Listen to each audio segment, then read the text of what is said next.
Lah harus dipahami bahwasanya tentang pembahasan nasab. Nasab itu ilmu pasti. Nasab itu ilmu pasti.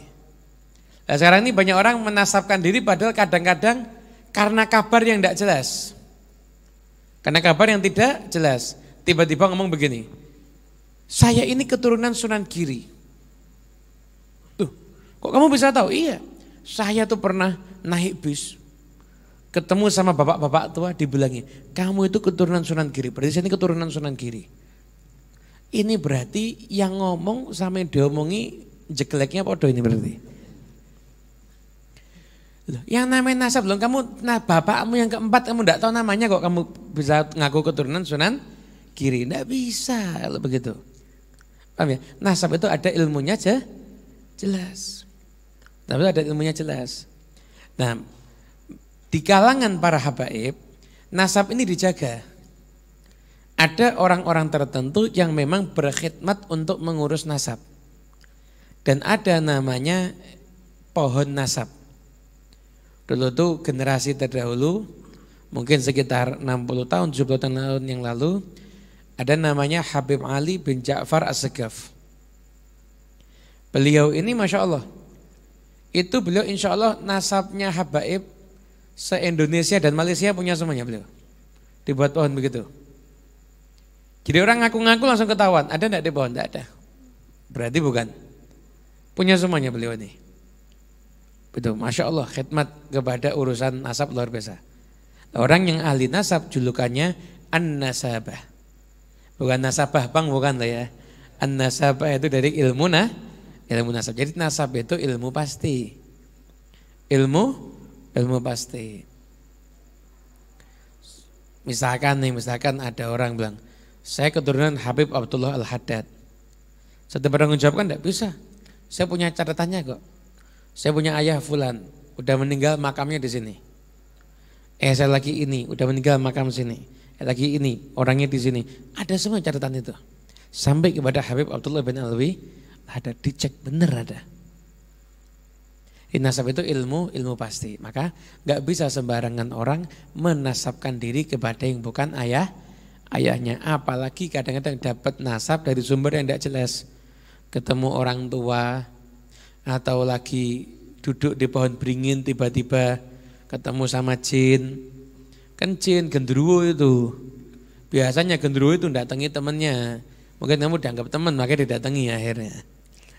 Jadi enggak bisa begitu.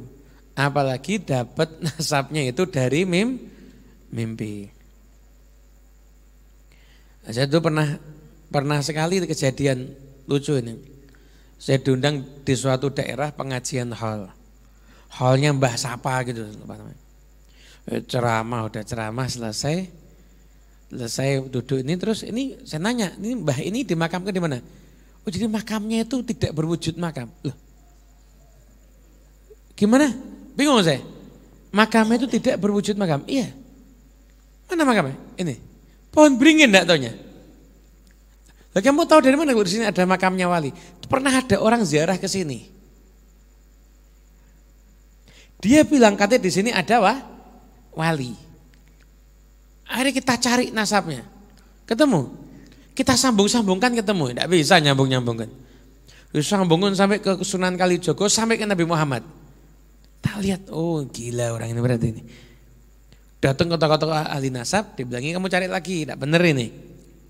Akhirnya namanya hall fiktif itu akhirnya jadinya ya. Makamnya juga makam fiktif, tidak bisa. Ini kalau memang di situ ada makam orang, anaknya mana, keturunannya siapa, kan harus jelas itu ya. Harus jelas. Ada tuh daerah begitu tuh ada. Sengaja memang memfiktifkan makam, setelah itu nanti membuat propaganda seakan-akan itu makam keramat, biar banyak orang yang ziarah, nanti masyarakat setempat ada yang buka warung, ada yang jaga parkir, ada begini, jangan dikira enggak ada loh.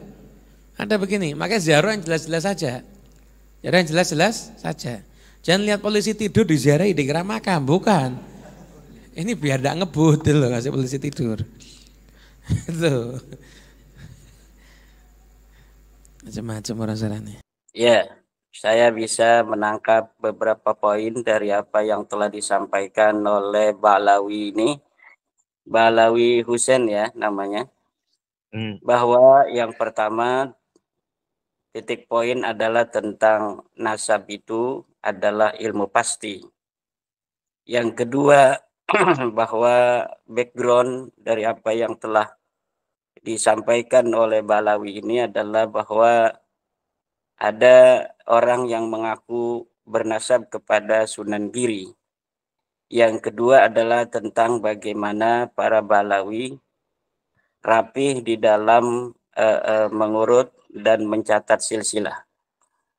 Jadi dari apa yang telah disampaikan oleh Balawi tadi, kita dapat menarik sebuah kesimpulan. Pertama, sebenarnya yang disampaikan untuk poin pertama yaitu tentang bahwa nasab adalah ilmu pasti. Ini di situ saya setuju. Karena nasab adalah merupakan bagian dari ilmu sejarah. Menurut sebagian para ahli, sejarah adalah termasuk di dalam ilmu pasti. Sebagian yang lainnya mengatakan bahwa sejarah bukan ilmu pasti. Dari perbedaan sudut pandang dua kutub ini sebenarnya muaranya sama. Mereka yang mengatakan bahwa sejarah adalah ilmu pasti, yang dimaksud di dalam sejarah itu adalah sejarah masa lalu yang betul-betul terjadi berdasarkan dengan bukti yang faktual, yang empiris. Maka disebutlah itu sejarah sebagai ilmu pasti.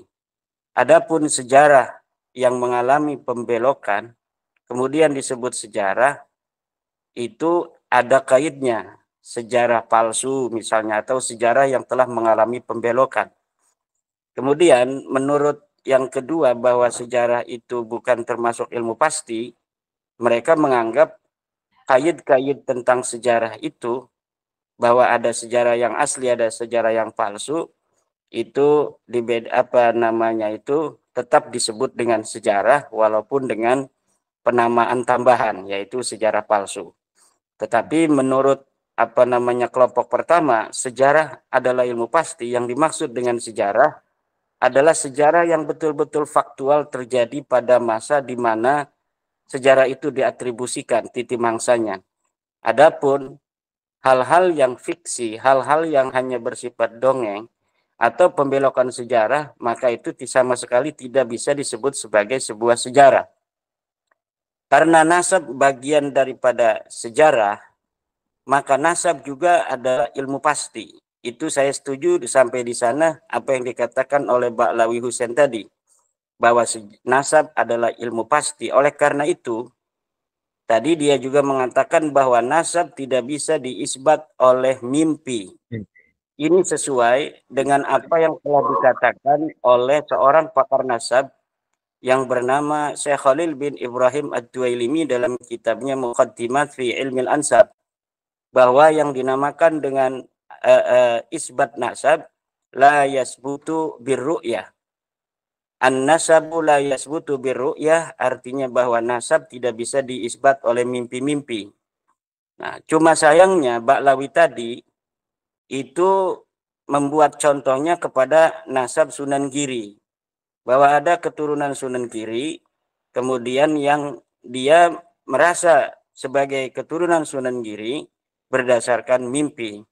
Kemudian Ba'lawi tadi juga mengatakan bahwa kalau para habaib Ba'lawi itu nasab mereka tercatat dengan rapi. Bahkan ada seorang nasabah dari Ba'lawi yang mampu untuk menghafal dengan catatan yang rapi seluruh Ba'lawi yang ada di Indonesia dan Malaysia. Ini ada falasi di sana yang disampaikan oleh Ba'lawi tadi.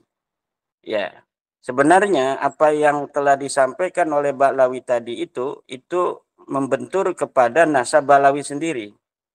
Di mana nasab Ba'lawi ini pada permulaan abad 9 itu persis seperti apa yang dikatakan oleh Ba'lawi tadi, bahwa nasab Ba'lawi sama sekali tidak dapat ditemukan referensinya sebelum pengakuan Ali bin Abu Bakar As-Sakran. di tahun 895 Hijriah. Kemudian di dalam kitab Al-Burqatul Musiqah banyak sekali riwayat. Salah satunya adalah riwayat bagaimana katanya seseorang bermimpi. Kemudian dalam mimpinya itu Rasulullah datang dan menitipkan Balawi sebagai titipan keturunan dari Rasulullah. Maka yang disampaikan oleh Balawi tadi, Husain Al-Muhdar apa siapa tadi? Husain Al-Habsyi. Husain Al-Habsyi itu membentur atau mendobrak atau menghajar daripada nasab dia sendiri pada abad yang ke-9. Kemudian juga dalam kitab An-Nur Safir Mas Rifki itu ada sebuah riwayat di mana seorang yang bernama Syihabuddin Ahmad Syihabuddin Ahmad ini ada di abad ke-10 Hijriah. Di dalam kitab An-Nur Safir itu diriwayatkan bahwa ketika dia masih mengalami keraguan tentang makam Ahmad bin Isa yang ada di Hadramaut, dia berada dalam keadaan tidak ingat. Ya. Kemudian Ahmad bin Isa datang kepadanya, kemudian dia bertanya kepada Ahmad bin Isa, apakah betul makammu itu yang ada di Hadramaut ini, wahai Ahmad bin Isa? Kemudian Ahmad bin Isa mengatakan, na'am. Dari situ kita dapat menarik sebuah benang merah antara apa yang diucapkan oleh Balawi Husain Al-Habsyi tadi dengan riwayat-riwayat yang ada di dalam nasab Balawi yang penuh dengan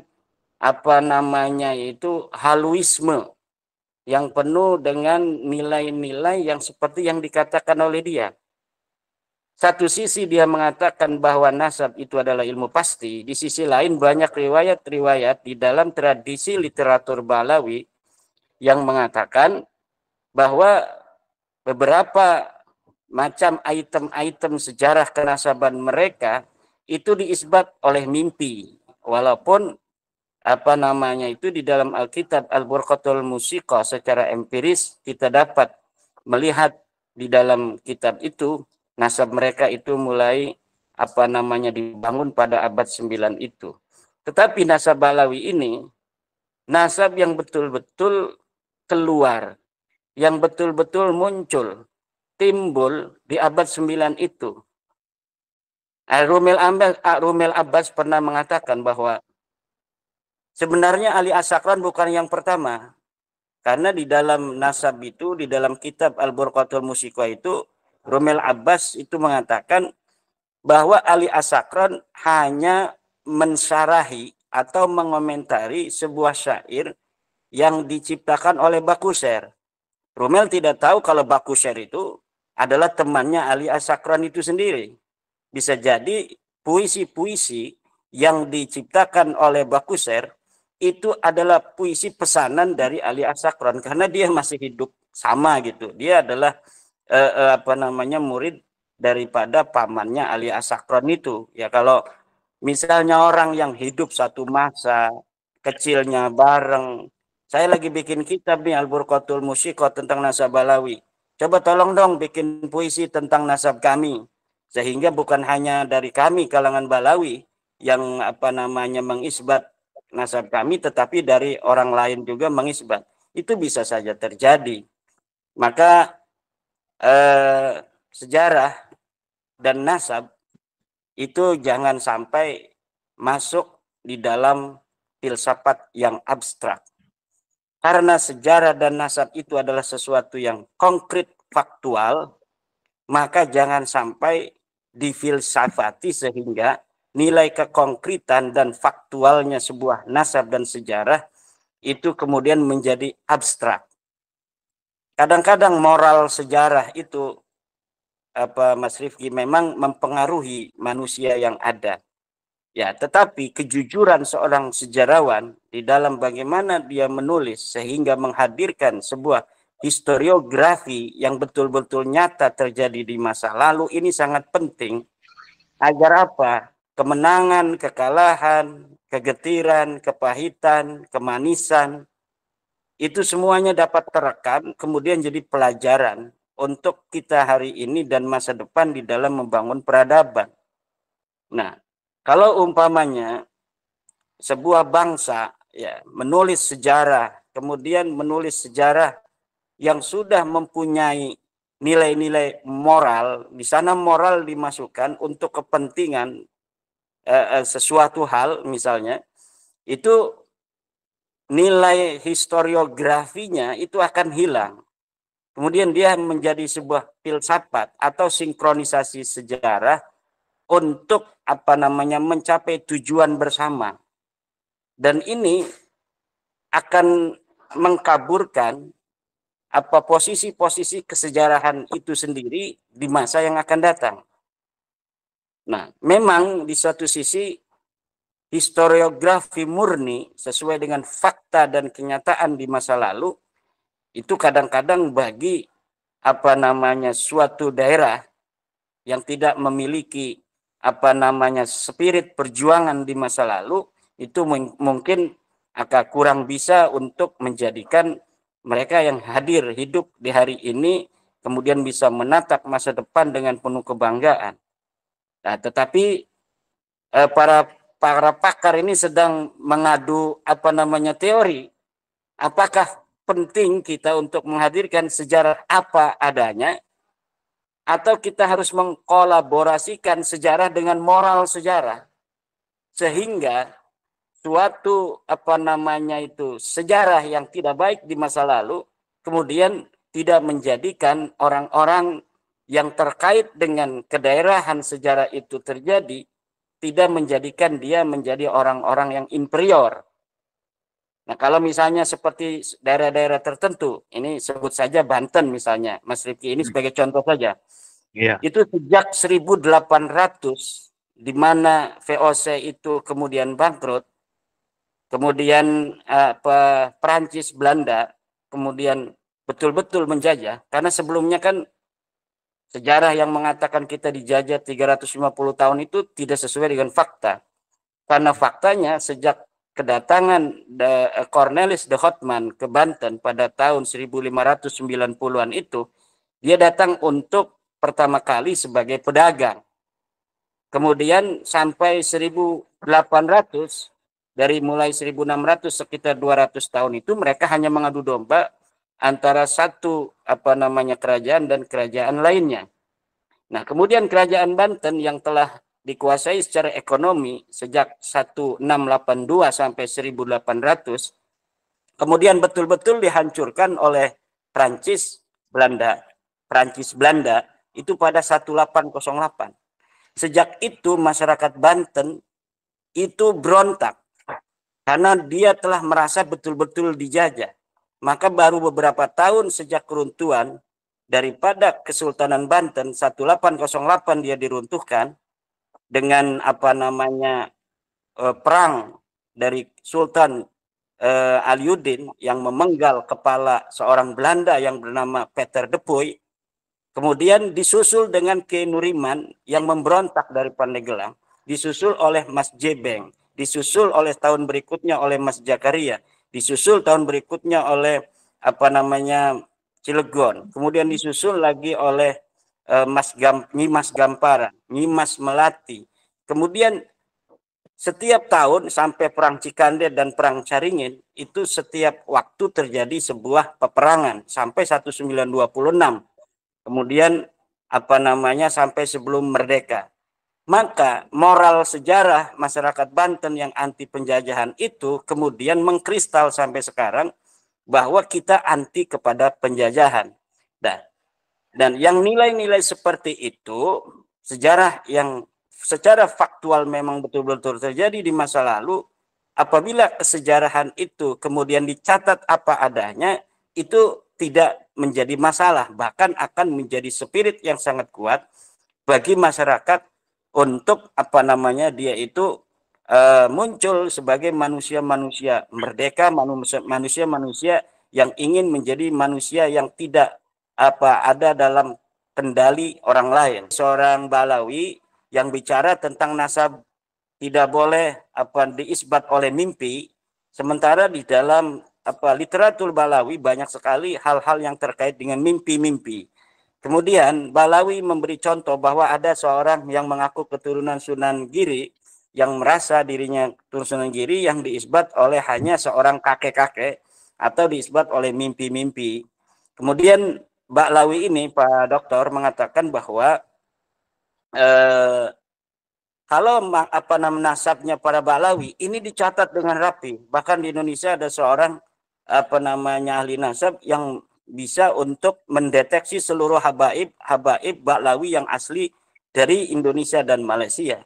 Saya kira ada beberapa hal tadi saya telah komentari ini agar Dokter Ubedillah ini juga bisa untuk mengikuti obrolan kita di malam hari ini, bahwa omongan-omongan Ba'lawi ini selalu falasi. Di sana ada hal-hal yang ia ingin sampaikan sebagai message. Yang pertama bahwa nasab Wali Songo itu acak-acakan.